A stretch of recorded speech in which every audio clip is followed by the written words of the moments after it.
Halo anak-anak, selamat pagi. Hari ini kita akan melanjutkan pembelajaran agama kita pada pelajaran 8, Kisah Esau dan Yakub, bagian yang kedua. Mari anak-anak, kalian siapkan ya buku kalian. Ya, anak-anak, tujuan pembelajaran hari ini yaitu yang pertama, kita akan mendengar kisah Yakub yang berhasil mendapatkan hak sulung dari Esau kakaknya. Kemudian, anak-anak juga nanti akan menyebutkan tanggung jawab sebagai anak di rumah. Lalu, anak-anak juga nanti akan belajar ya, membuat doa agar cita anak-anak tercapai dan anak-anak harus bisa belajar bertanggung jawab terhadap pilihan anak-anak. Mari anak-anak kita lanjutkan pembelajaran hari ini. Ya, anak-anak, pada pembelajaran sebelumnya, bagian yang pertama pembelajaran 8, anak-anak sudah belajar mengenal apa itu cita-cita, serta anak-anak juga sudah mengetahui beberapa pekerjaan atau jenis-jenis dari profesi. Anak-anak juga kemarin sudah memilih, kira-kira ketika sudah besar nanti anak-anak akan menjadi apa ya? Tentunya semua profesi harus dapat bermanfaat bagi orang-orang di sekitarnya. Nah, anak-anak, hari ini kita akan belajar dari kisah Esau dan Yakub. Anak-anak simak ya, kisah Esau dan Yakub berikut ini.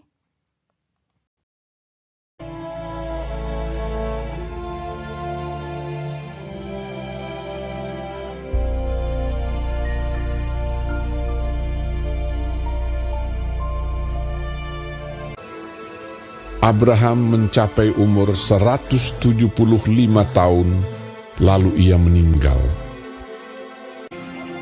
Setelah Abraham mati, Allah memberkati Ishak, anaknya itu, dan Ishak diam dekat sumur Lahai Roi.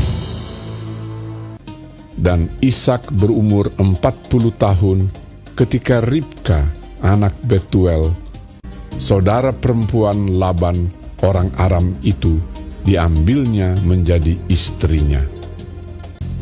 Berdoalah Ishak kepada Tuhan untuk istrinya, sebab istrinya itu mandul. Tuhan mengabulkan doanya, sehingga Ribka istrinya itu mengandung. Tetapi anak-anaknya bertolak-tolakan di dalam rahimnya, dan ia pergi meminta petunjuk kepada Tuhan. Firman Tuhan kepadanya, "Dua bangsa ada dalam kandunganmu, dan dua suku bangsa akan berpencar dari dalam rahimmu. Suku bangsa yang satu akan lebih kuat dari yang lain, dan anak yang tua akan menjadi hamba kepada anak yang muda." Ishak berumur 60 tahun pada waktu mereka lahir. Memang anak kembar yang di dalam kandungannya. Keluarlah yang pertama, warnanya merah. Seluruh tubuhnya seperti jubah berbulu. Ia dinamai Esau. Keluarlah adiknya. Tangannya memegang tumit Esau. Ia dinamai Yakub. Lalu bertambah besarlah kedua anak itu. Esau menjadi seorang yang pandai berburu, seorang yang suka tinggal di padang. Ishak sayang kepada Esau, sebab ia suka makan daging buruan. Tetapi Yakub adalah seorang yang tenang, yang suka tinggal di kemah. Tetapi Ribka kasih kepada Yakub. Pada suatu kali, datanglah Esau dengan lelah dari padang. Yakub sedang memasak sesuatu. Kata Esau kepada Yakub, "Berikanlah kiranya aku menghirup sedikit dari yang merah-merah itu, karena aku lelah." Tetapi kata Yakub, "Jualah dahulu kepadaku hak kesulunganmu." bersumpahlah dahulu kepadaku." Maka bersumpahlah ia kepada Yakub, dan dijualnyalah hak kesulungannya kepadanya. Sebentar lagi aku akan mati. Apakah gunanya bagiku hak kesulungan itu? Lalu Yakub memberikan roti dan masakan kacang merah itu kepada Esau. Ia makan dan minum, lalu berdiri dan pergi. Demikianlah Esau memandang ringan hak kesulungan itu.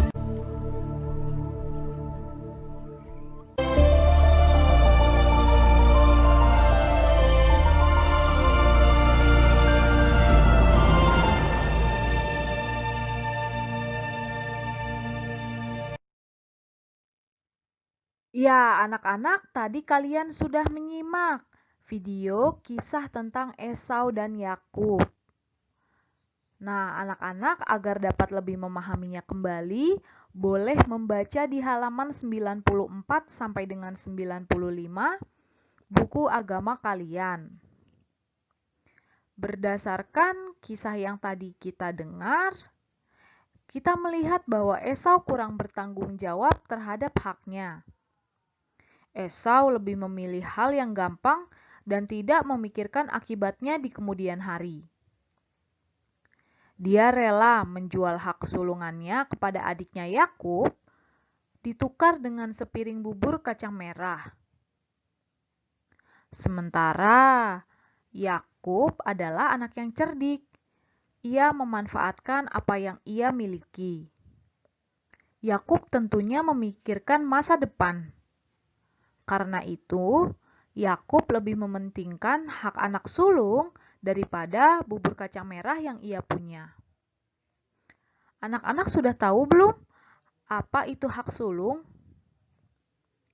Hak sulung tersebut merupakan hak di mana anak itu akan menjadi ahli waris orang tua, atau bisa kita katakan anak pertama ya anak-anak. Jadi jika orang tua meninggal, maka kedudukan orang tua akan digantikan oleh anak sulung. Itu berarti ia mewarisi seluruh kekayaan dan juga tanggung jawab dari orang tua. Tentunya diperlukan tanggung jawab yang besar ya anak-anak untuk menjadi anak sulung.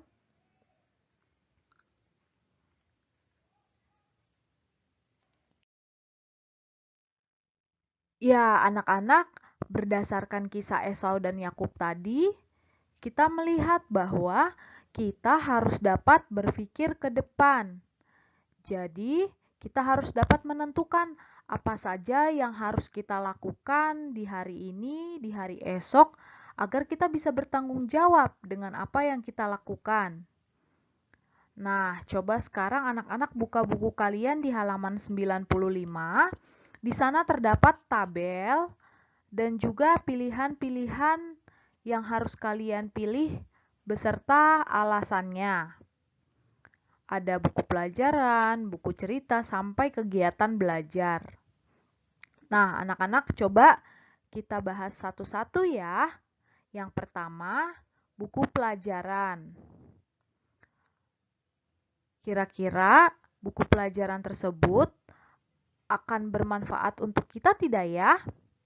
Tentunya kita jika membaca buku pelajaran akan mendapatkan banyak ilmu pengetahuan. Sehingga kita harus banyak membaca buku. Lalu untuk bermain game. Siapa yang tidak suka bermain game? Pasti semua anak-anak suka ya bermain game. Karena bermain game dapat mengasah aktivitas otak, kreativitas, tetapi harus dibatasi.